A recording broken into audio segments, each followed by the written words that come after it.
Good morning. Do you guys like this with the backdrop on? Should we keep that on the whole time, or is it better to turn it off? What do you think? Off? On? Off? You guys okay with that?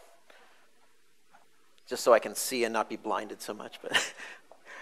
But so I have about 2 hours with you this morning, from now until noon, till we break for lunch. And I've spoken a lot about lifestyle design. And back in August, I did a full 3-day workshop just on lifestyle design in Las Vegas. So coming up with content for this was no problem at all. There's more than enough content. We could talk about this for days and days and days. So the challenge I had was, okay, we only have 2 hours together, and there's lots of different speakers here. We're going to be presenting different perspectives on lifestyle design. What can I say or do in 2 hours that I couldn't cover in 2 million words of content on my website or in a 3-day workshop that would be impactful? Like, what's the most important things I can share? Now, we can talk about these, high-minded, abstract models of personal growth and go into that. I could have you getting up and doing all kinds of social exercises with each other. But as I thought about it and as I saw the overall design of the workshop, I came to the conclusion that the most impactful thing I could share was simply to tell you a lot of stories. A lot of real-world stories, especially from my own life, that relate to lifestyle design. Because if I share all the abstract ideas with you, I know from experience, a week from now, you'll have forgotten 90% of it. And it probably won't be that impactful. But I've found through a lot of speaking that when I share stories of real-world situations and share like the thinking that went behind it and how different decisions came out, what was possible, and where you can be with different levels of thinking, involving real human beings having to face real world challenges. What happens is that people get lessons out of it that they can apply to their own lives that may be much, much better than the lessons that I would take out of it and apply to my own life. Does that make sense? So I found this just through many years of blogging, where I'd write an article about how to improve some part of life based on my own experience, and people would write to me and say, "Thank you so much for writing that article about improving your finances. It really helped me in my relationship."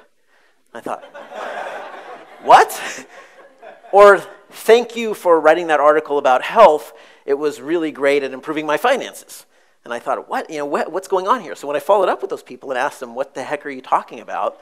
They told me, and they explained, "Well, you told the story in your article, and I saw in the story some aspects of my own life, but you took that story and applied whole different lessons from it because of what it meant to you. But to me, that story meant something completely different."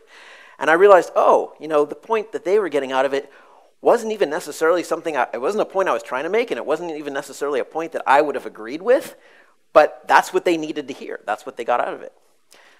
So I have good reason to believe, just from seeing the impact it has on people, that storytelling, I used to think that was a very fluffy thing to do, coming from a math and computer science background, but I've learned that tends to be the most impactful thing, because the people who love data, they can extract the data they need from the stories themselves. So I'll be sharing a bunch of stories from my own life about lifestyle design and what I got out of it, and then kind of generalizing it to what lessons I think you might be able to get from that too. And you'll see that there's layers and layers of lessons here, where I might get one specific lesson out of a story. You might say, "Oh, I get it. There's another higher level lesson there that applies to you." Make sense? So my first simple story about lifestyle design starts when I was 7 years old. And I was growing up in Los Angeles, and I was going to school. I was in 2nd grade at the time. And for some reason, I had this idea that I wanted to win the 2nd grade spelling contest. Now, I hadn't even placed at all. I didn't win 1st, 2nd, or 3rd in the first grade spelling contest. But I thought, this year, I'm going to win 1st place. And I don't even know why I got that idea. I just got this goal lodged in my mind that I wanted to win the spelling contest that year. And I just decided I was going to do it. There were about 40 people in my 2nd grade class, and so I had to beat 39 others, and I would win. Now, I told my mom this goal, expecting that she would be very encouraging and supportive. I'm her son, after all, her oldest child. And she just laughed at me. She said, "Yeah, right," and just kind of dismissed my goal. I thought, well, that's not very nice. So I got kind of uppity with her, and I said, "Oh yeah, well, I'll make a bet with you that I win." And she says, yeah, you're 7 years old. What do you have to bet?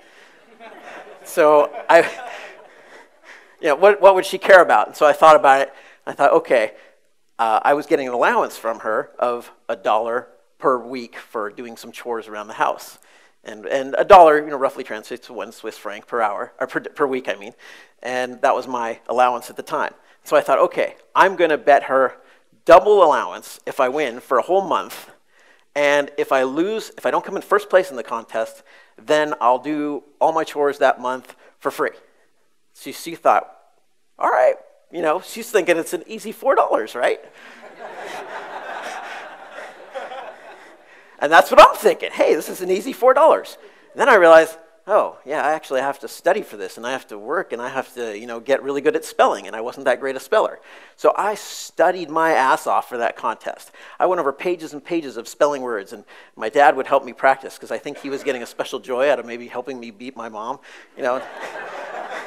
Even though maybe it was his money too, I don't think he cared that much about it.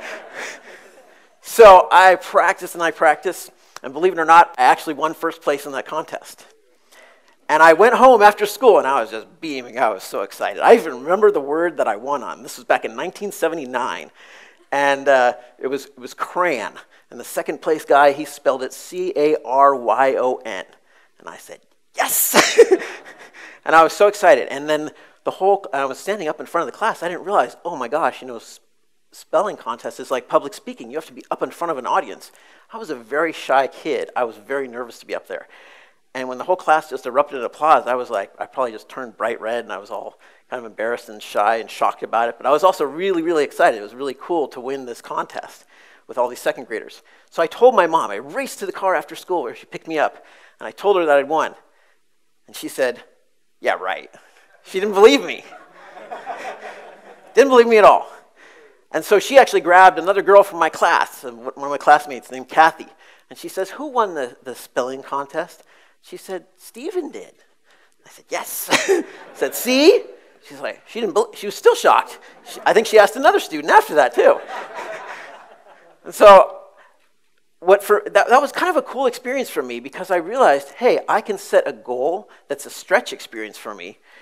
And when I do that, the people around me are probably not going to support me or believe me, but I can still do it anyway. In fact, I can even use their lack of support as leverage against myself by making a bet with them. And that put my ego in the game. And I figured that out when I was just 7 years old. But it was a really powerful lesson that stayed with me much later in life, because I realized that I could set goals that other people would trash and still go out and accomplish them. Make sense? So my next lifestyle lesson happened much later. I'd say around the time I was 17 years old. Now, I was raised very Catholic. My father was an altar boy when he was a child. His brother was a Catholic priest. And I was raised in a family that we went to church every Sunday, no matter what. If we were out on a camping trip, if we were out on vacation, we had to find a church nearby and go to it every Sunday morning. So every Sunday, and including special religious holidays, I was always sitting in a church from the time I was a baby, all through my childhood years, all through my teen years. I was baptized. I went through confirmation and first confession and first communion and all those things. And that was the whole model I was raised in. All my friends growing up were Catholic. Went to 12 years of Catholic school. From the time I was in first grade to the time I graduated high school, just Catholic school all throughout. Always at least in grammar school, from first grade to 8th grade, always wearing a uniform to school each day. Always praying. I had to say my prayers every single day, in the morning and in the evening, reading the Bible and so on. The reason I'm sharing this is because our first lessons in lifestyle design come from our upbringing, don't they? That's what our first lifestyle design models are. They come from our environment. When we're a baby, we're just, a blank slate. We get programmed, essentially, by our environment into what is important, into figuring out what's important to us. That was all I knew. And I was taught that anybody who wasn't Catholic was evil, essentially. If you weren't Catholic, well, you're some kind of heathen, and you're going to hell. So I shouldn't even talk to you. Shouldn't even go near you. However, so all my activities were with all other Catholics. And I remember I grew up next door to some people who were not Catholic. Like on one side, I had my neighbors on one side of my family's house were Swiss. Interestingly, this is actually my first time in Switzerland, by the way. And so, I didn't know where they were religiously, but I just knew my parents never really talked about that aspect of them. But they were okay with me playing with the boys there ostensibly. And I used to love going to their house because whenever they'd go to Switzerland, they'd come back and I'd say, "Did you guys bring back any chocolate?" On the other side, the family there was Iranian. And my parents, were not that fond of me playing with them, I remember. And the boy there was a boy named Homan, and he was my age. And we used to have a lot of fun playing together. But we kind of got the sense that our family's cultures were not in the same direction. They were somewhat divided there. But as a boy, I didn't understand any of that. I just thought, hey, these are, other friends, other boys to play with. And it was fun. And I also later on met a boy about my age who was a little bit older than me, and he was an atheist. And he told me he was an atheist. I said, "What is that?" I said, "Does that mean you're evil?" I thought, whoa, okay. And I started thinking, wait a minute, he seems like a really nice guy. And I noticed he was into community service, and he was into all these other things. And as I started learning about these other cultures, it began to shock me a bit, because what I'd been taught growing up didn't seem to mesh with my real world experience. And so I was just sort of in this conflicted state for a number of years. And eventually, when I was about 17 years old, I just kind of had an epiphany, and I realized that all the things I'd been taught growing up, in my heart, I didn't really believe it. I didn't really believe in that whole Christian God and the whole model that I was taught, and all the stories from the Bible that I was taught were true.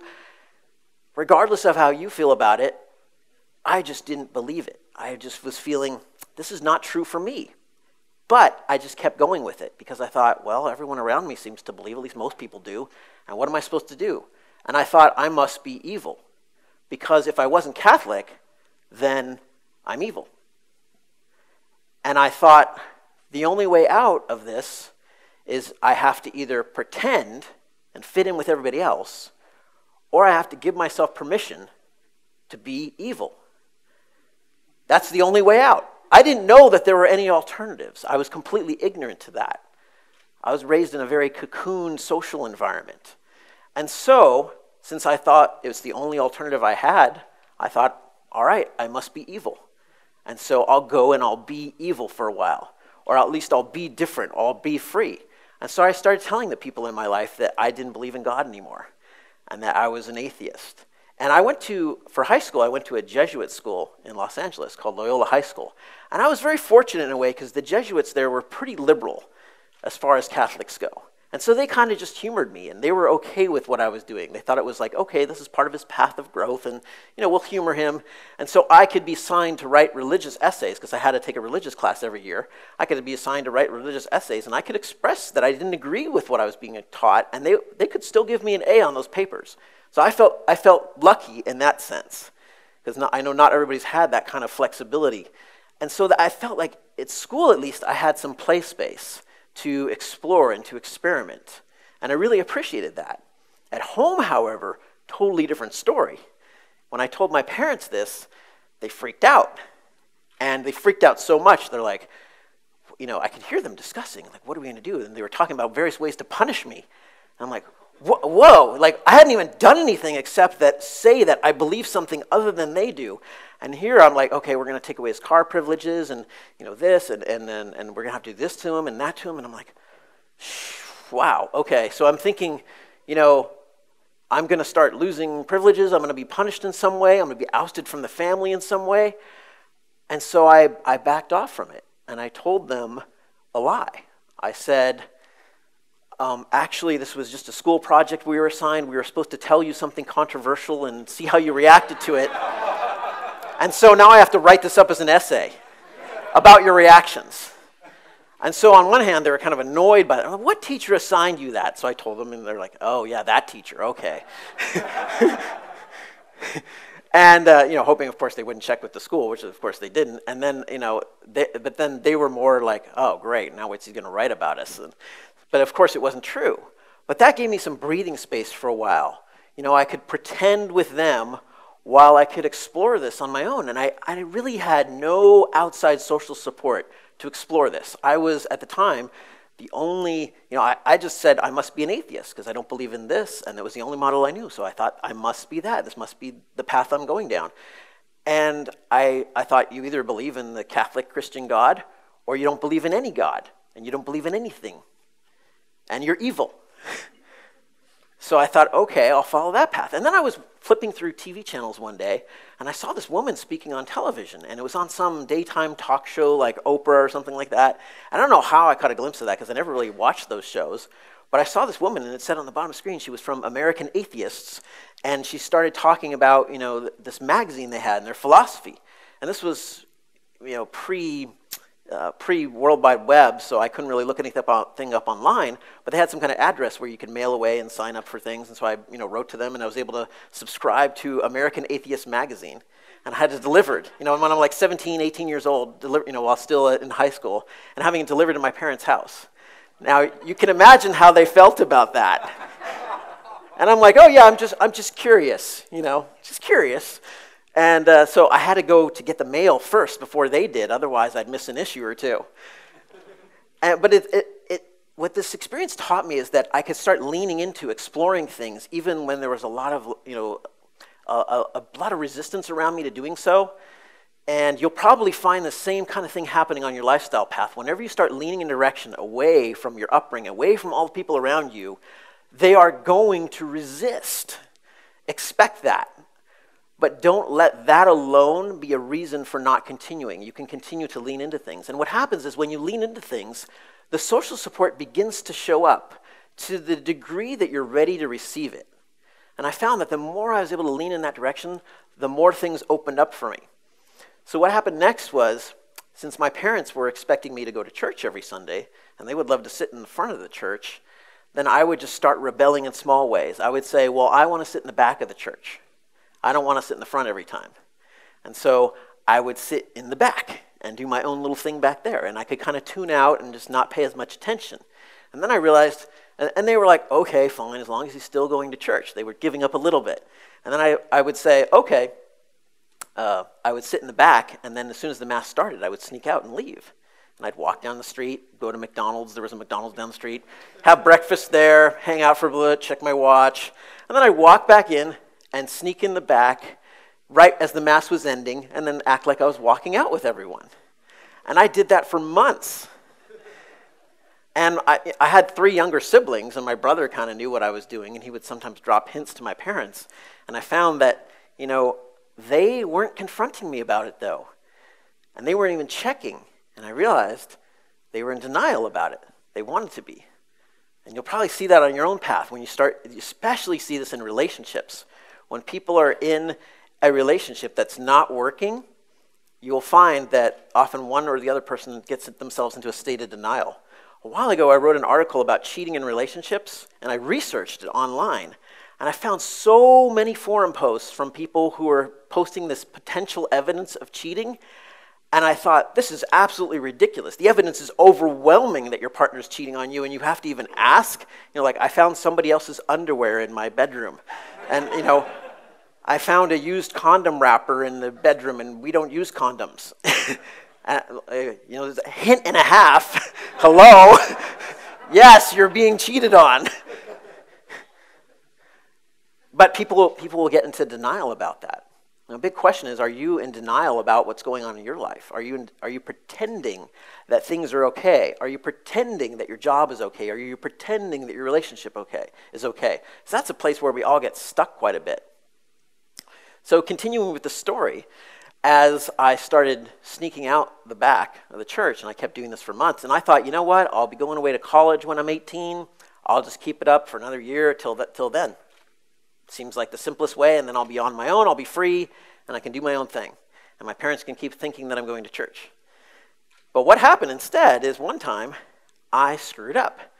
I thought, okay, Palm Sunday Mass is always the longest one. I don't know if anybody's gone to church before and gone on Palm Sunday, but it's a very long Mass. Most of the ones were like 45 minutes long, but this one would always be over an hour. because they have to do all these extra ceremonies and things. And so it's basically right before Easter. And so I would basically do my thing. I'd ditch, and I'd say, oh, I can have an extra 15 minutes today. For some reason, though, I think a different priest was doing the Mass that day. They got out early. So my parents are all at the car getting into it, and they see me walking down the street from the other direction towards the car. And I'm like, uh-oh. So my dad looks at me, and he kind of grimaces, and they all get in the car real quick, and they drive off without me. And I'm like, oh. So then it's like maybe a 2-mile walk to get back home. Okay, so not that bad. What is that, 3 kilometers? Yeah, so they just expected I would walk home. I said, screw that. I'm going to punish them. I'm going to stay out as long as I possibly can. So I had a little bit of cash on me, and I basically just stayed out the entire day. I walked around. I went to go see a movie. We went to Mass at like 7 a.m., and I didn't go home until about midnight. So I finally go back to the house, and my mom's like, are you okay? I was worried about you. I was like, where'd you go? I was like, yeah, I was fine. Just, kind of dismissed it. And then we never talked about it. It's like nobody said anything. And the next Sunday comes up, and I'm thinking, oh, this is going to be interesting. What's going to happen now? And my dad comes in, and I'm kind of like lying in bed, and he says, you going to go to church with us this morning? I said, I thought, he's asking me? I said, no. So he said, all right. And that was the last time I went to church when I was 17. That's it. That's how long it's been, other than for like weddings or funerals or something like that for friends. That was the last time I actually went to a Mass. And I'd sometimes hang out with my friends who were old friends from high school. I reconnected with some friends who were going to UCLA, and I would hang out in their fraternity there with them. And it wasn't a wild fraternity or anything. We would do no drinking, nothing like that. I ate very simple foods, like the same foods every week. I didn't touch alcohol at all. I tried to keep everything really, really, really boring and really, really basic. And I did that for almost a year. I just kept that up. And since I still had some cash and my expenses were low, it wasn't hard to survive on that. But there was nothing really exciting in my life, and nothing was really happening. And I found that over time, I really missed that part of myself. I missed that part of myself that was wild and that was crazy and that wanted to express his courage. But I realized I couldn't express it the way I was before. But still, there was a part of me that missed that craziness, that excitement, that passion. And I realized my life had become completely passionless. There wasn't anything that excited me. There wasn't anything that made me want to get up early in the morning and start my day. It was just existing. But yet, that was a phase that I really felt was helpful for me to go through. At the same time I did that, I realized nobody expected anything of me anymore. In high school, I was a straight-A student. When I went off to college, I had these bright prospects, and I destroyed all of that by my own doing.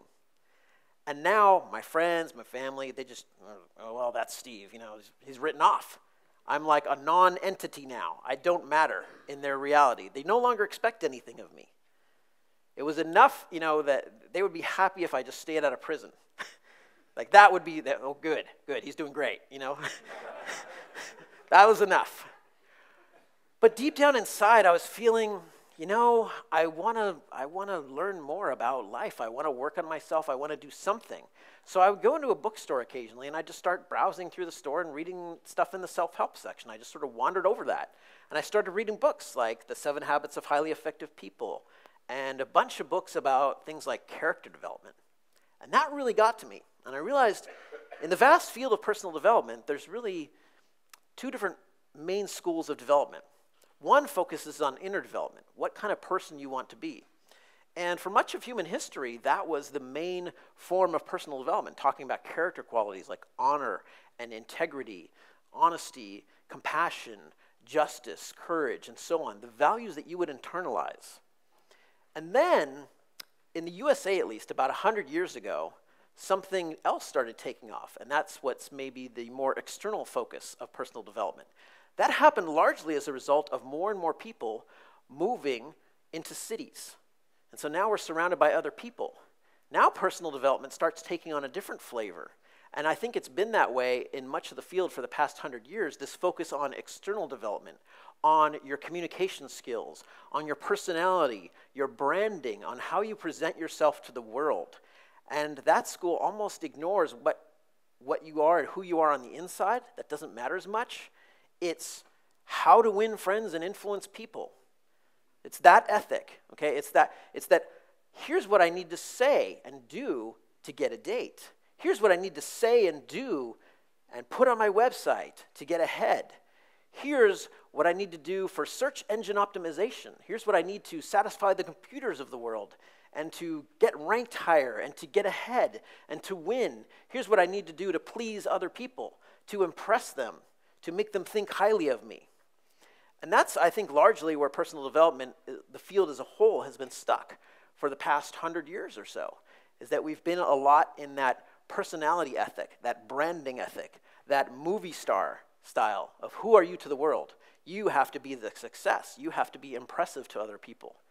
And here I was, sitting with a recent past, realizing I was never going to satisfy that ideal. I'm a convicted criminal. Where am I going to go with that? I'm not going to be impressive to anybody. I've got expelled from school, criminal record, no job that's all that exciting. Just working for a minimum wage retail store. Where is that going to impress anybody? And so that model seemed really empty to me because I couldn't work with it. So I thought, well, I'm going to go with the more classical stuff. That at least I can do something with. I can work on my personality later when I have something to personify that's good. But for now, let's work on the inside because that's rotten to the core. So let's start I really focused on things like, can I stop doing anything illegal? Like, can I obey the law? Let's see if I can start with that. That would be my goal. I would wake up and say, today I'm not going to break any laws. No speeding on the freeway. Nothing illegal. And if I did that, I would be like, oof, that was a good day. I was a law-abiding citizen today. That was my achievement ethic at the time. That's how low my goals were. But that was a good thing for me. I had to start somewhere. Then I would start working on things like, okay, what kind of man do I want to be? What are my values? And I'd read these books, and they talk about things like mission statement and purpose and values. And I couldn't really think at the time about contributing to the world just yet. So I thought, I don't really have much to contribute right now. I thought, well, who am I on the inside? What kind of person do I want to be? What kind of man do I want to be? And I really got hooked on this one concept that really stood out for me. It was like this idea of becoming a man of honor, like an honorable person. I thought, that's really cool. And what does it mean to be an honorable person? For me, it meant, okay, I don't lie. I don't steal from people. I don't cheat. I don't try to get ahead through sneaky means or anything like that. Stop being sneaky. Stop being underhanded. And just be who I am and try to start with that. And I actually found that process very satisfying. So even though I worked at the video game store, I used that as an outlet to work on my character. So when I talked to the customers, I never tried to talk them into buying games that they wouldn't like. I'd actually try to learn a little bit about them and maybe sell them something that would be good for them, for their family, whatever. And trying to be as honest as possible. And it was little by little I worked on this. And then as I noticed that as I kept working on my character qualities, I started feeling better and better about myself. I started actually liking myself. And I started feeling like I deserved a little more. And I deserved more from life. And I also felt like I would start asking, where am I most lacking in my character? And I realized where I was most lacking was probably my self-discipline. I felt very undisciplined at the time, and especially as I started on this path. I would go to work and do the bare minimum each day, but I didn't feel like I was really trying. I wasn't really pushing myself. I felt like I was lacking in ambition, and I wasn't setting any goals or anything like that. All these books I was talking about, even the ones on inner development, were talking about setting meaningful goals and working to achieve them. And I didn't have any real goals except for this very minimal stuff like not getting arrested or not doing anything illegal. So I started thinking more and more about this, how could I set a goal that's big and meaningful? They would talk about setting big, hairy, audacious goals. And I thought what I really wanted to do is I I really wanted to go back to school. I really wanted to get a college degree because I'd failed at Berkeley. And I thought, I failed because it was the wrong time for me to go to school, and I was the wrong kind of mindset. I was in a very reactionary place. I did not belong in school at that time. But now I started feeling like, I really do want to have my college degree, but I also felt very behind. My friends from high school, they were about to enter their senior year of college, of university, their fourth year. In the USA, by the way, college and university, the terms are interchangeable. I realize sometimes in Europe they mean different things, but in the USA, if I say college or I say university, it means the exact same thing. It's basically a four-year school. You go to get a degree of some sort. So I decided, okay, I'm going to go back to school, and I enrolled in a college in Los Angeles, California State University at Northridge. But I decided this time I need to challenge myself in a way that means something to me. And I thought, I want to try to express that crazy, wild, insane part of my personality and throw it into academics. Because back when I was at UC Berkeley, my friends all used to say to me, Steve, if you just took all that crazy energy you put into shoplifting and you put it into your schoolwork, you would get straight A's no problem. And I thought, maybe they're right. So I decided to test that. It's like, is there some way I could do that? Is there some way I could set a stretch goal for myself academically? So that idea, coupled with the fact that I was feeling very behind, a year from now, my friends were going to be graduating with their degrees, and I was going to have nothing to show for it. So it was a little bit of the pain side and a little bit of the desire side mixed together. And that was enough to make me set a really crazy goal. I decided, I'm going to take as many college courses each semester as I could possibly pack into my schedule. And I'm going to try to graduate as fast as I can possibly get all the classes taken. And as I went over the course catalog and the schedule and all the requirements for graduation, I realized that the minimum I could really do was 3 semesters. So a year and a half. It was mentioned in the introduction that I did it in 2.5 years. It was actually 1.5 years. So I decided I'm going to get a 4-year college degree starting from scratch as a freshman, as a new student going to school. And I had like a little bit of credit I could transfer from UC Berkeley because for the few classes I didn't fail my first semester, but for the most part I was starting off as a freshman student because all my other classes, the second and third semester, I failed. So I was able to skip just a couple of classes, and then the rest I was just thrown into the mix with everyone else. And I loved that goal for some reason. It inspired me, but it seemed crazy. When I told other people about it, they said, yeah, right, it's stupid, you're going to fail, it's not going to work. But I felt free to fail because nobody expected anything of me. And so I thought, what, if I screw up and fail this, I'm going to learn something from it. Let me try the stretch goal, because if I fail, so what? I can always drop classes if I need to, right? And just, take a slower path. But I thought, what if it works? Wouldn't that be awesome? That would be like redemption then. It'd be like, then it would actually give meaning and purpose to the reason I went through all that crazy stealing stuff. It's like I was trying to find a way to make that past pain somehow give it meaning. Does that make sense? Like if I went through all that crazy shoplifting stuff, but it helped me learn courage in a way that I could express it in a positive sense, then maybe there was a real reason I had to go through that. Maybe it just wasn't such a waste of time or a waste of life.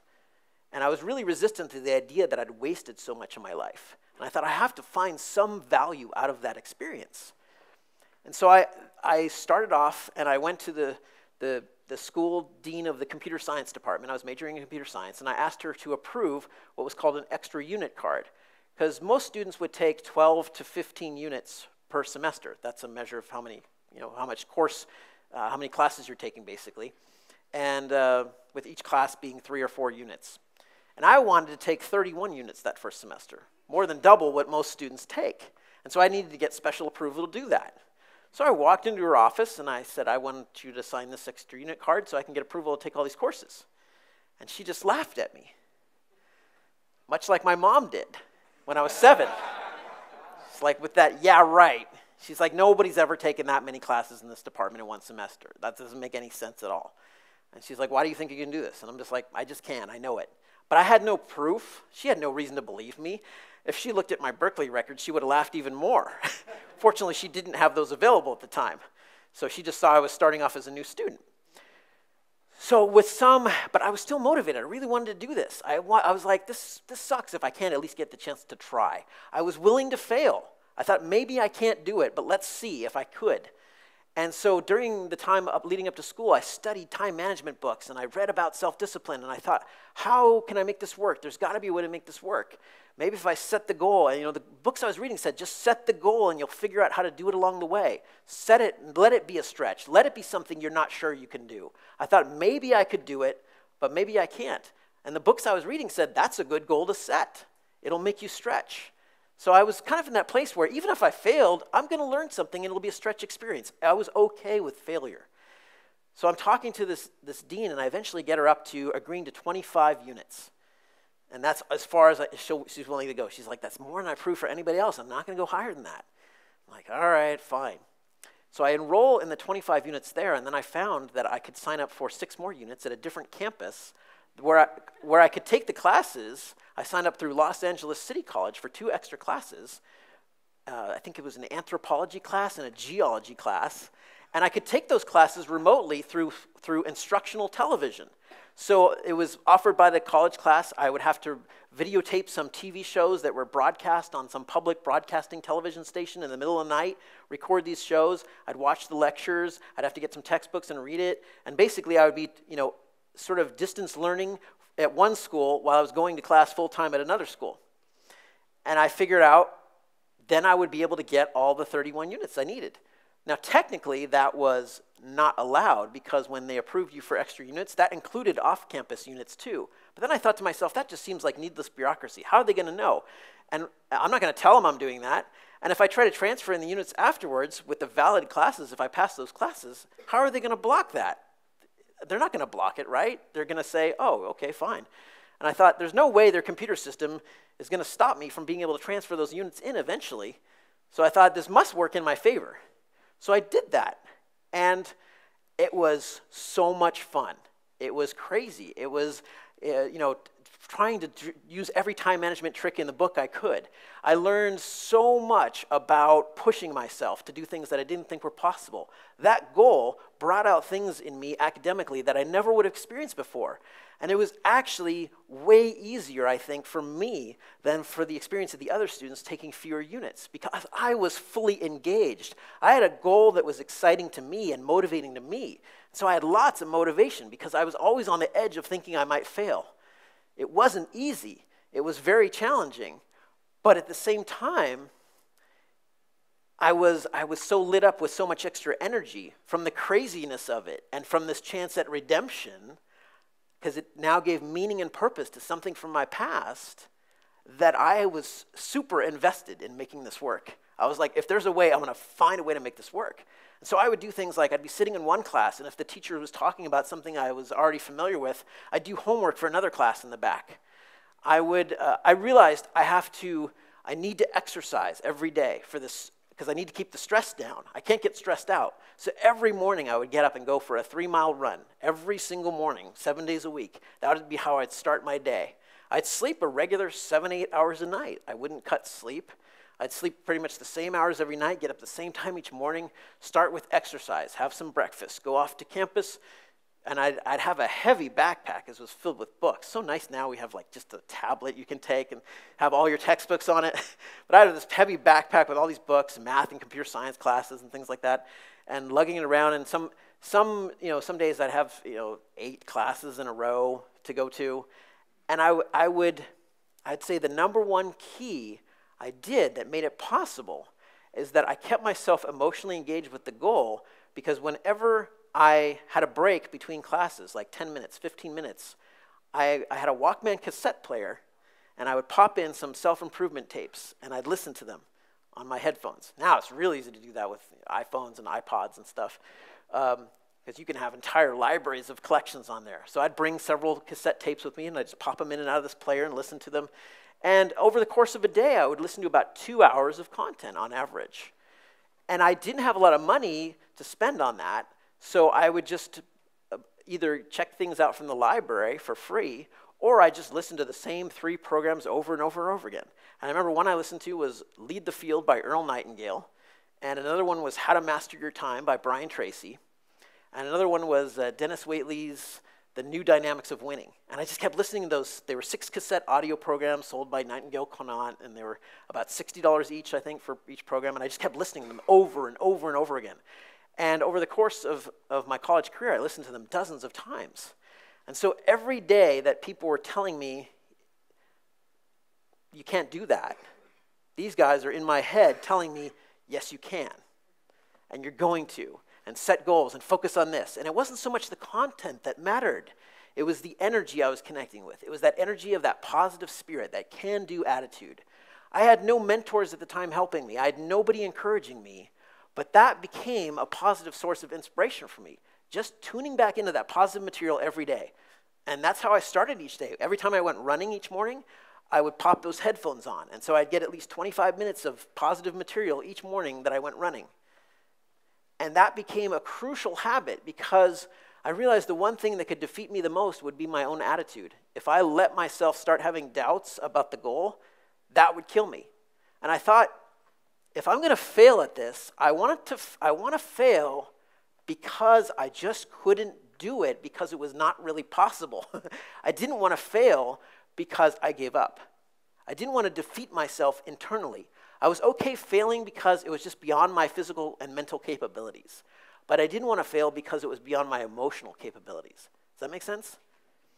And I think that's a really powerful type of stretch goal to set, is the one that will test you to your limits emotionally, and that you must not give up in order to achieve that goal. And you must not give up and to achieve that lifestyle. I've seen people do amazing things in terms of their lifestyle design, the changes they create, the transformations they go through.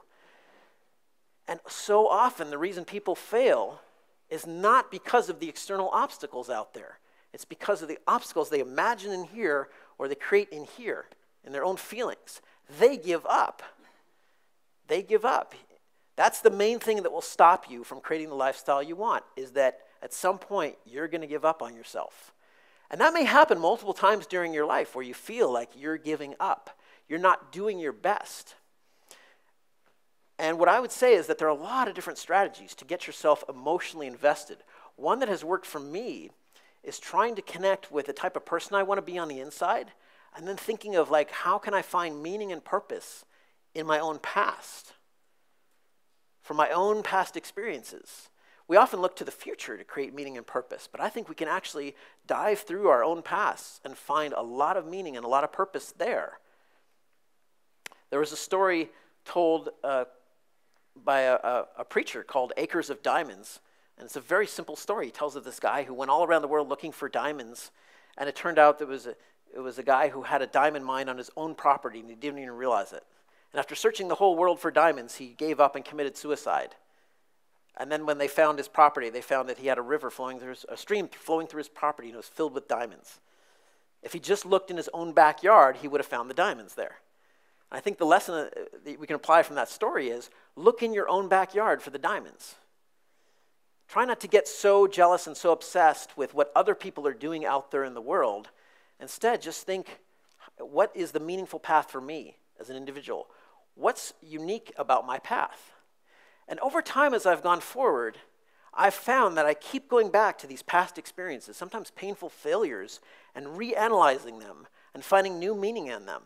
The first time I blogged about this story of stealing, I was very nervous to do it because I thought I would get a lot of judgment. And I'd wrote about this major failure experience. And I think the first time I wrote about that was almost 10 years ago in 2005. And I wrote this long article, this series about the meaning of life. And I shared that story publicly for the first time. It wasn't a secret per se, but I'd never put it on the internet before. And so when I clicked publish, I was like, like that, and then I couldn't look at my computer or my email for a while because I'm like, oh no, everybody's going to hate me now, and I'm going to lose all my blog traffic, and nobody's going to like me again. And I was surprised because the exact opposite happened.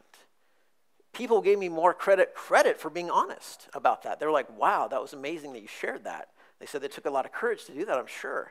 And what especially moved me is I got an email from a teenage boy who said that he was going through a very similar experience, and he was in the midst of it. He was in this criminal phase, And he said my article gave him hope that he could get past that. He could see that there was a brighter future. And he could see that there was a reason that maybe he's going through that, and that he could get past that and finding meaning and purpose in it. And that just it lit me up inside. I could really feel that. That made me want to write a lot more, share a lot more. And so I learned that when I started digging in my own past and sharing the most embarrassing and most humiliating and most idiotic stories, that made me a better writer and a better speaker. I thought, who'd have thought, that actually being a criminal could actually be an advantage? Because if anybody else wants to, do something like that, they have to go commit a bunch of crimes and risk going to jail. And I get that for free because I've already done it. It makes, what you find is like a lot of your failure experiences just make you more interesting. I realized I could actually do a full workshop, maybe 3 days long, talking about nothing but every failure experience I've ever had in my life, and people would probably find a lot of value in it. If I just said, don't do this, don't do that, and all these things not to do, or how to find meaning and purpose in your big mistakes in life. We have a tendency to want to distance ourselves from our big mistakes. And instead, I would suggest look at your big mistakes and find a way to hug them instead. Find a way to find the positive meaning and the purpose in them. It's not just that you're looking for what inspires you and delights you. You're also looking to find a way to create that life that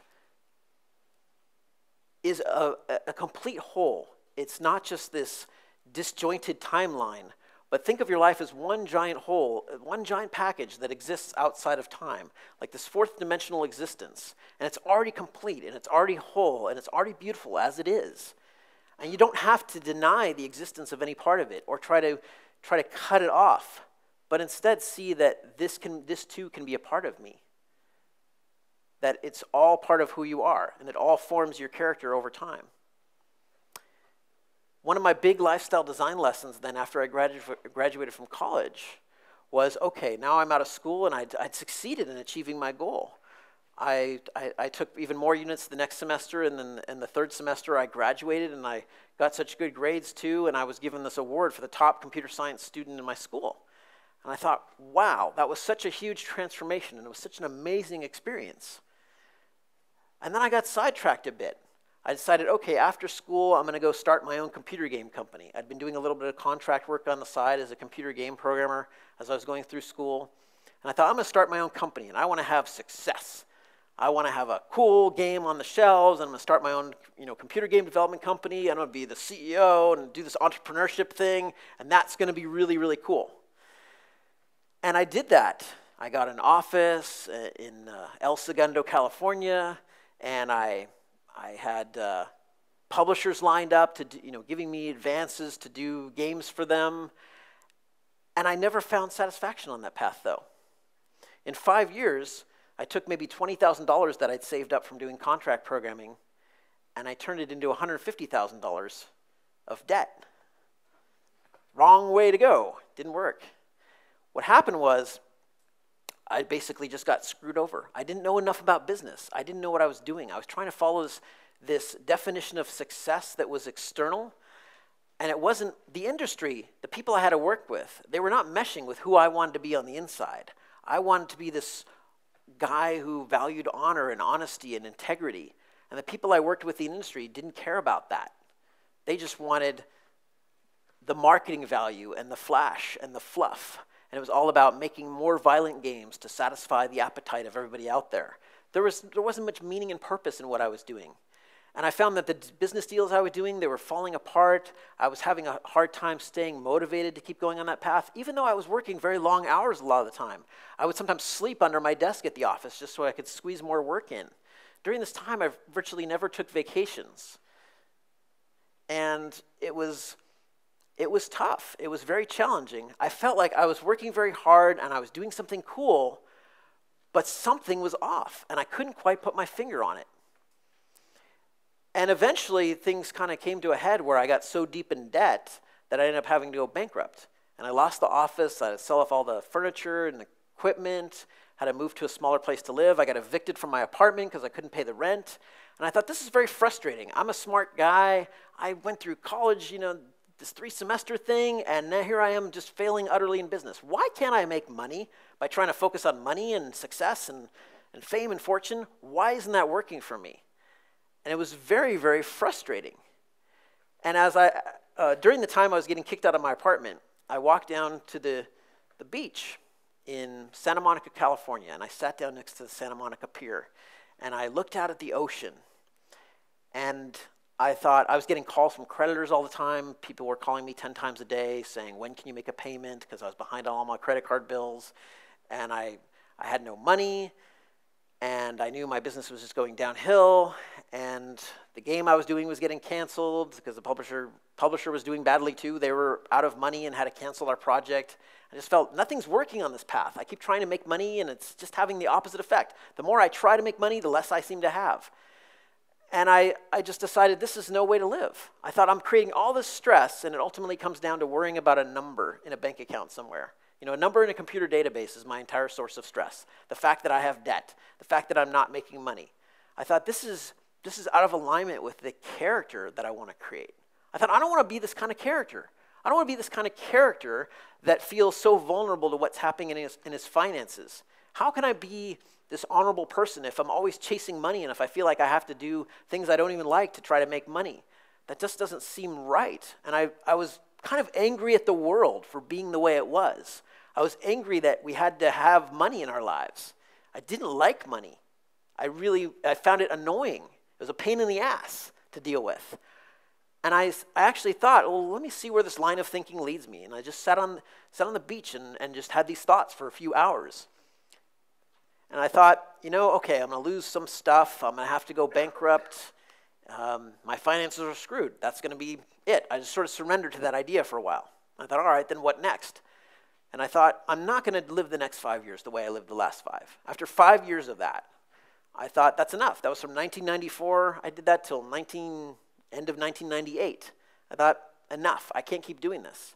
This is no way to live my life. That's what I realized. And so I asked a really interesting question as I was having these thoughts. I thought, you know what? Let's imagine a scenario here. You worked really hard for 5 years trying to make money, and you failed utterly. You had the exact opposite effect. There's no guarantee that if you go back in there and try again, you're not going to have the same result again. And maybe you'll fail again. A lot of things felt like they were happening that were outside my control. I wasn't the guy in control. I couldn't do much about it. So I thought, what if I was always going to be broke the whole rest of my life? What if I never figured out the money thing? What if I never got any success or fame or fortune or anything like that, and I just failed utterly across the board? Like I was always broke or always in debt for the rest of my life. I thought many people are in that situation. I thought, what if that were true for me? What if that was going to be my reality, and I knew it for 100% certain? Then how would I live? And I thought, could I still be happy, or would I be guaranteed misery if I never figured out the money thing? I thought, did the failure financially necessarily doom me to a life of dissatisfaction and frustration and unhappiness? And as I thought about the question, I took it seriously, and I thought, okay, well, what would I do if I knew I had no money? Then I wouldn't even bother trying to make money because I would just lose it anyway, right? So what's the point? I wouldn't do any work for money. There would be no point because I knew I would lose it and I knew I'd be broke. So, okay, maybe I could stay with friends and live with them for a while if I had a place to stay. And I thought, I'm living in Los Angeles. I could just sleep on the beach if I needed to with the homeless people. They seem to be okay. Where I lived in Celsius, like the average high during the year would be 22, and that's in the summer. And the average high in the winter would be 18. So I could live there quite comfortably outdoors, no problem. You don't even need shelter. So it rains now and then, big deal, And I thought, okay, then what would I do to learn? I could go to a library. There's libraries within walking distance there. I could go and learn all the great, read all the great books of the world. I could listen to all the motivational material I wanted. I could learn a lot. I could become the most amazing student with just all the free material that was available in a library, or even access the internet if I wanted to, for free. And I thought, that's not so bad. I thought I could learn a musical instrument. I could develop my social skills. I could go talk to tourists on the beach. I thought I'd have to probably get pretty good at begging, for money. And I thought I could hitchhike and I'd travel. And I realized eventually that where this line of thinking led me is that if I knew for certain that I would never figure out the money game, I could have an actually very incredible life. I could live wonderfully and beautifully if I just got past my own attachment to it, if I just surrendered to the idea. And so I thought, well, why don't I just do that? Why don't I just give up? I give up the money game. I failed, I'm out, I'm done. And let's do something else. And I thought, well, okay, what do I want to do other than money then? What do I want to focus on? Let's just write that the whole thing off. We screwed up. We suck at making money. I get that. So I'm not going to bother trying that. So what's next? I thought, well, I still liked doing computer games, and I was frustrated because I was trying to make games for money, and that was failing. But I still was a game programmer, and I still liked the idea of doing something creative. So I said, you know what? I'm going to put my passion and my energy into what I care about, into what aligns with who I am on the inside. So I said, I'm going to make a game that I like, that I'm proud of, that feels good to me.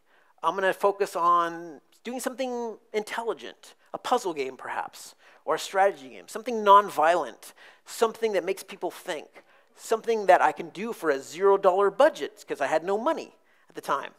And I found somebody who would do all the music for the game, a college student who was 18 years old. He said he'd do all the music for the game in order for just to have a professional credit. Beautiful, for free. So I thought, wonderful. And I did the design and the programming myself, and I had friends coming over and test it. And I had another previous artist I worked with agreed to do the artwork all for free in exchange for a cut of the sales of the game if we could sell it. And he knew the situation. And so I didn't have to lie to anybody. I didn't have to make any bold claims about what the game was going to be. I didn't have to pretend for any publishers. I could just do something that felt cool and integrous and fun to me. And I thought, I just want to create something. I want to create something new that hasn't existed before and share it with people. That was my whole motivation. And it took about 6 months to do it. And I released it just as, over the internet, just selling it through my website. And I didn't have much web traffic at all. And then I spent basically 6 months just trying to spread the word about it because I was so proud of it. I had a game I really liked that I felt people should play this. People should learn about this. And it was just a simple little puzzle game. It was a very, very small game and just made people think. And I promoted it as much as I could. Every software or game download site I could get a free demo on, I did that. And so I basically just promoted it by giving away a bunch of the levels for free. The first version had 30 levels in it, and I gave 5 or 10 levels away for free in the demo. And I just promoted that all over the place, all over the internet that I could.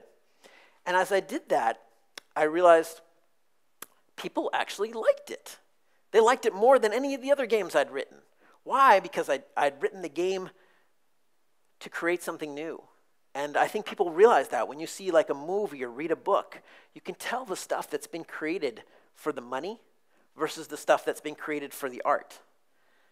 And so people really liked the art of it. And then I started finding there's all this help coming through. A reviewer who worked for Computer Gaming World magazine fell in love with the game.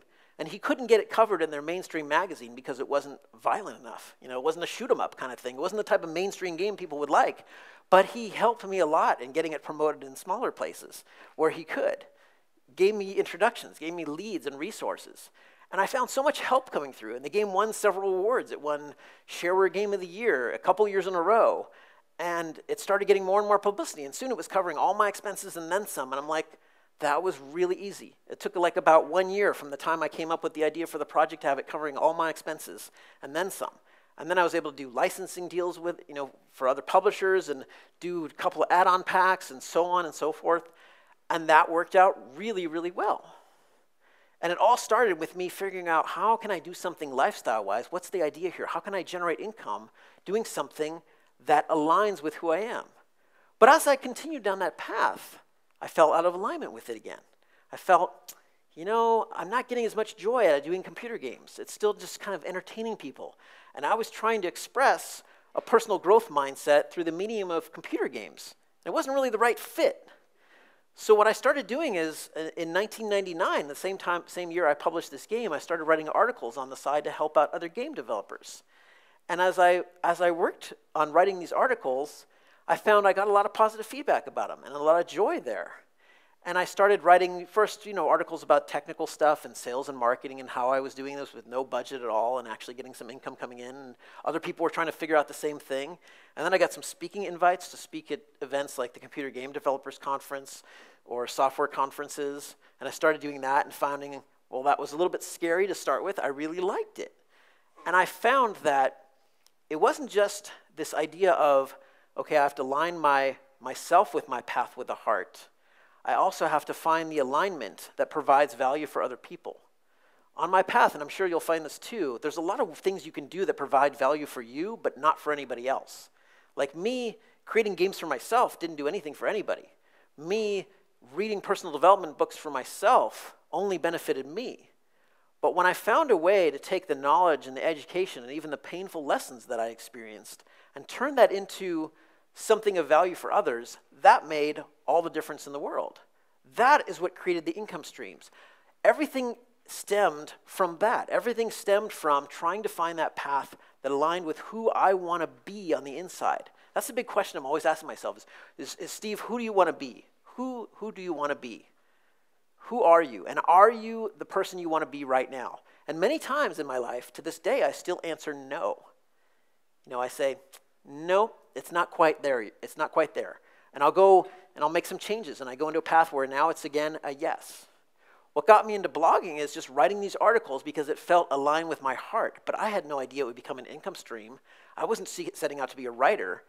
I followed that path because I found it inspiring. And eventually, in 2004, I retired from doing game development and switched over completely to blogging. But I wasn't making any money at it from the time I started. I was just writing articles. I wasn't trying to do search engine optimization or anything like that. I wasn't writing for computers. I was writing for people. I wanted to share these lessons. And in a way, I was also trying to do more to take the past mistakes that I'd learned, especially in business at the time, and turn them into something redeeming for myself. To take that bankruptcy and all the lessons I learned from that, and I thought, maybe it wasn't so bad that I had to go through that bankruptcy if I could prevent other people from having to go through that same kind of experience. Or maybe I can touch the people who've been through that similar experience and help them find some meaning and purpose in it. Does that make sense? So it's always like digging back into my own past to find where is that meaning, where is that path of purpose. Another thread that developed independently of this one was a path of growth from when I was a kid to when I became an adult of being like not very comfortable with touch. When I was a child growing up, my parents never touched us as kids unless it was like some form of punishment, like we were being spanked or something. But there was not hugs or anything like that, no expressions of affection. And so even when I was in adulthood, going to school, I still had this negative association to touch. And I thought, I have to get over this somehow. I remember when I was in school one time, and this was my second attempt at school where it was going really well academically, and there was a woman from my class invited me to go study with her. And I said, okay, well, I'll go study with you. So we went to go study in the study room by ourselves, and as we're going over one of the textbooks, she starts kind of stroking my forearm like this. And I realized, oh, she has something on her mind other than studying.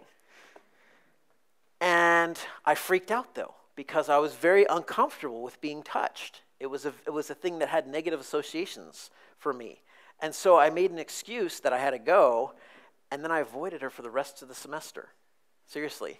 Like I would go to that class a little late, see where she would sit in the room, and then I'd sit on the opposite side, and I never talked to her again. It's kind of embarrassing to have to say that. And when I saw that, I thought, when I asked that question, is this who I want to be? I realized that's not the kind of man I want to be. And I thought, what kind of man do I want to be? I want to be comfortable with touch. I want to be able to express affection and share love and share hugs and share some kind of physical connection with other people. And that made me want to go the exact opposite way and become a more touch-friendly person. But in the beginning, as I started on that path of development, which is sort of running in parallel to all the business things I was doing, it was very difficult. Like I would try to talk to somebody and maybe touch their arm, and I would do it so tentatively, and it just felt so wrong to me. I'm like, okay, I'm not doing that anymore. It felt so wrong to have that physical contact, and I thought I really need to get past this. And eventually, with the help of a lot of people, I got past that and eventually became like just the exact opposite end of the spectrum, like very touchy, very huggy type of person. So at my own workshops, like when people show up to it, I give hugs all the time and things like that. And it's sort of my natural way of connecting. And it feels so good and so normal to me right now. But that path of development, in a way, was kind of redeeming that part of my past again. That's what gave it meaning and purpose. And to this day, when I go around and hug and touch people, it has that special meaning to me because it's not just a random expression or a random thing for me. It actually gives me a deep sense of reminding me like where I came from. Like, wow, you're that guy who could never do that before, and now you can hug people and have it feel good. And then I took it even further and further and saw how far I could go with it. And I would start just doing like random cuddle invitations with women. And that became my favorite way to connect with a woman when I first met her. I would be like, hey, you want to cuddle together? And I could never do that in the past. And after my last workshop in Las Vegas, in August, I actually had 4 women come up to me afterwards and give me their phone numbers, including with a bunch of cuddle invitations. And I ended up cuddling with a couple of them afterwards. And so it was so amazing to see like how you can take something that you're really terrible at or that feels very off to you and transform it into something that has special meaning and purpose for you. I think that's especially true on this path of lifestyle development. And especially when it comes to sustainability, I have never, ever found success by trying to focus on the money. It has never worked. In fact, every time I still fall into that temptation and start thinking that way, I gotta make more money, the money dries up or starts to.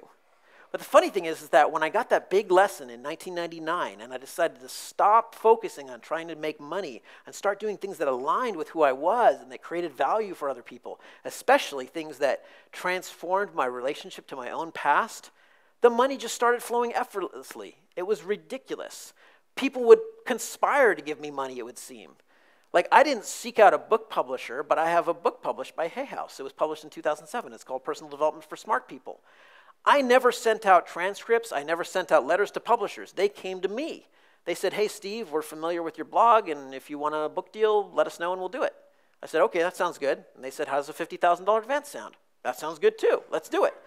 Next thing I know, I have a book published. That's how I got a book published. Not trying to make money, but instead focusing on who do I want to be? Who do I want to be? What kind of person do I want to be? I want to play...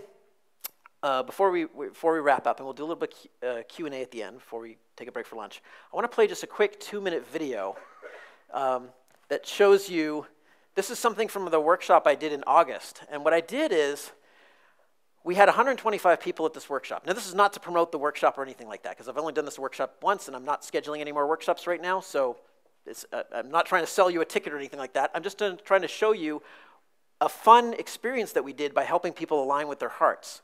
Here was the challenge I gave the room at the end of the workshop. We had 125 people there roughly in this room in downtown Las Vegas. And there were people from maybe 10 or 12 different countries there that came to this event. And it was called the Conscious Life Workshop, and it's basically about lifestyle design. And so I gave the whole room this challenge at the end of the workshop. And I said, your challenge is this. We've got about 90 minutes total to do this project. Your challenge is the whole room has to somehow agree on a group project we're going to do that's very heart-centered and that creates value for the world. And I said, that's it. That's the parameter. Go. We started having people throw out suggestions and coming up with ideas. And I basically just acted as the guy on the stage facilitating it and throwing things out. And we'd write things down on the marker pad, and then we'd vote on them. It was sort of this democratic process of like, okay, what's getting the most votes? That's what we're going to go with. And then we start massaging the idea. We had about 30 minutes to come up with an idea that enough people could agree on that we would commit to. And everybody said, let's just play and let's have fun and let's be in our hearts and let's see what is possible here. And ultimately, we got done in about 75 minutes. From the time we started to the time we actually did the creative project, which we all agreed on, it was only 75 minutes total. And what they decided to do is we're all going to go out in downtown Las Vegas, where all the tourists are hanging out, and we're going to have a giant hug fest. And we're going to make signs, we're going to hug people, and then at the end, we're going to have one giant group hug, and then we're going to film the whole thing, and we're going to make a video, and then we're going to uncopyright the video and release it for free to the whole world. And so that's the video I want to show you. Now, it took a lot longer afterwards for people to edit all the video footage. We were just doing this with cell phone cameras and things like that.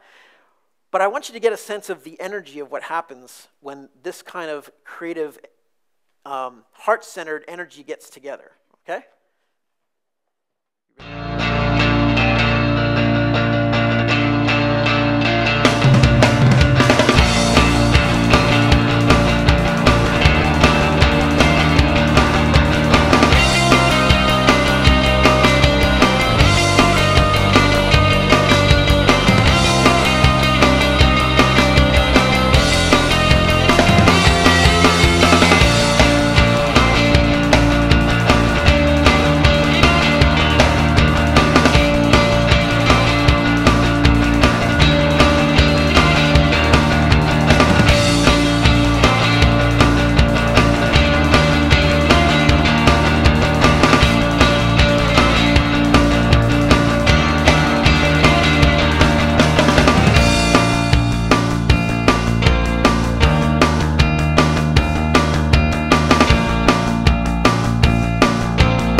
And we even came up with a name for it. We called it Project Hug Fest. That was all done democratically in the room, trying to vote on things. And somebody in the room was a graphic designer, and she says, I'll make a logo for it. So she made a logo for it right then and there in the room. And all in 75 minutes.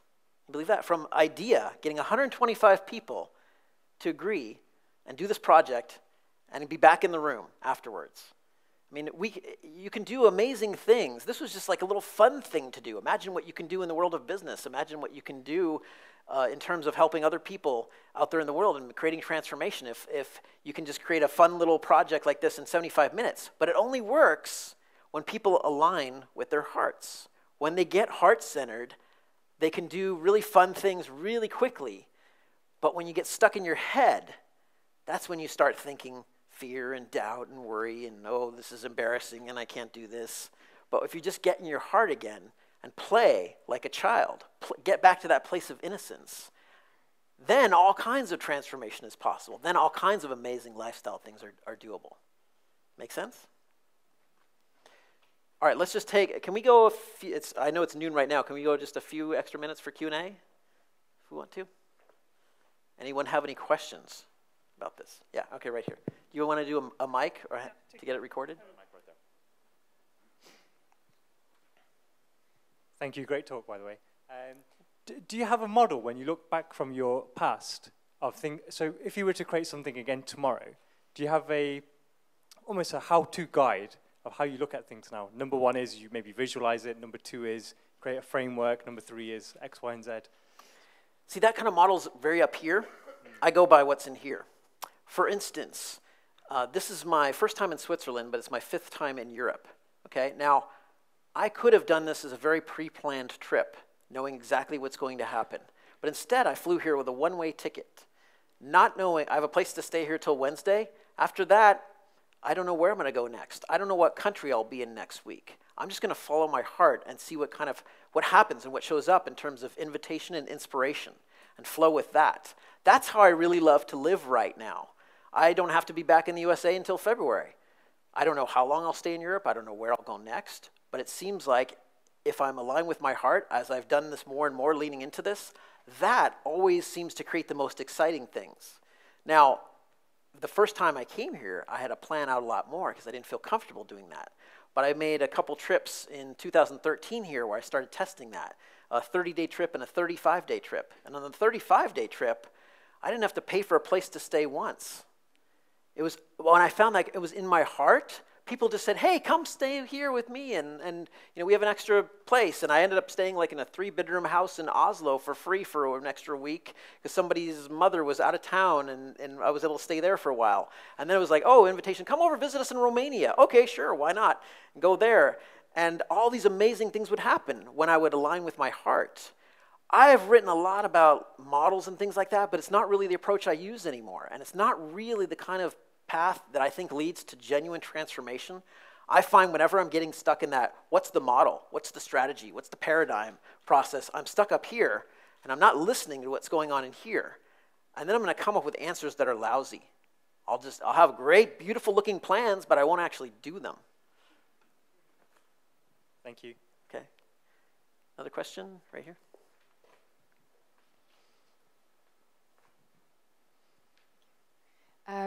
You said that it was okay for you to leave some groups, social groups, and because you were not agree with them anymore. Mm-hmm. And how did you manage to change? You said you changed many times. And how did you handle with this? I mean, the fact that then you leave people, they keep living their lives, and then you don't hear about them anymore, and mm-hmm. and you meet other people. Yeah. The way I deal with that is I think the big fear we have is that if we leave our current social group, we're going to be alone, and that we won't have anybody else. And I've done this enough times to see that whenever I leave one group behind, another group immediately starts to welcome me. But I have to take that first step. I have to start stepping out of the old one. And I think one of the reasons that happens is that when I'm enmeshed in my old social group, other people who might welcome me into their group see that, oh, you're one of those guys, and therefore you're not one of us. Therefore, you're not ready for what we have to do here. For instance, about 5 years ago, my ex-wife, now ex-wife, and I ended our marriage. We were married for 11 years. And we split up because our lifestyles were diverging and going in different directions. And I decided to pursue a very different lifestyle path than she did. And so I kind of separated from a lot of friends there. But when I did, a lot of mutual friends we had at the time, but when I did that, and I started stepping into the new, and I started writing about it, and the new things I wanted to experience, like traveling more, and my ex-wife hates traveling. So that didn't work. Like, I would not be here speaking if I was probably still in that relationship. And I realized I need to go this own path. And when I started writing about it and sharing it with the world, broadcasting my new interest, even as I was just totally new to it, all kinds of opportunities came up. Up until 2011, I had never been to Europe. And in 2011, I finally took my first trip, going here with my girlfriend of the past 5 years to Paris. And that opened up all kinds of new possibilities. And now this is my 5th trip here. And I love coming to Europe. And now I can feel comfortable going here with no plan whatsoever. Because I know that when I'm in that path with a heart, all kinds of social support opens up. And I think the real key is caring. Is that other people will help a lot if they feel that you care.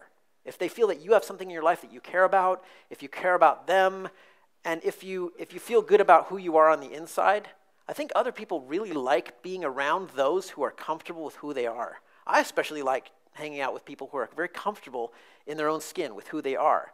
And so I find there's no shortage of friends. There's no shortage of invitations. And I love that newness of the experience. It's the part of me that used to be the thief, that used to be that shoplifter, that thrill I get from that.